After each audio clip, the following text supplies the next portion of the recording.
আত্মজীবটিকের এটি একটি হোলির শাড়ির অর্ডার। অধিকাংশই হলুদ শাড়ি নিয়েছেন, কিন্তু আমার এই কাস্টমারটি পুরোপুরি আমার উপর ছেড়ে দিয়েছে যে দিদি তুমি শাড়িটাকে সাজাও হোলির উৎসবে পরবে বলে।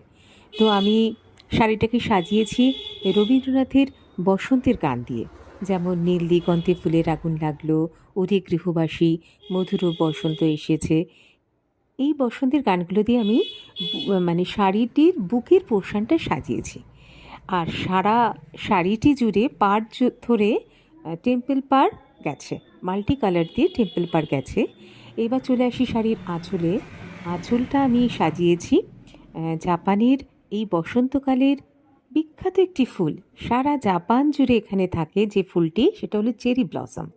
এই চেরি ব্লসম ফুলটি দিয়ে আমি শাড়ির আঁচলটি সাজিয়েছি। মোটামুটি বসন্তের থিম তো বসন্তের জাপান আর ভারতের সংমিশ্রণে, রবীন্দ্রনাথের সংমিশ্রণে আমি শাড়িটাকে সাজিয়েছি। এরকম কাস্টমাইজ ওয়েতে আত্মজীবটিকে আরও শাড়ি বানানো হয়। আপনাদের যদি ভালো লাগে অবশ্যই জানাবেন। আত্মজীবটিকে সঙ্গে থাকুন, পাশে থাকুন। অনেক ধন্যবাদ ভিডিওটি দেখার জন্য। নমস্কার।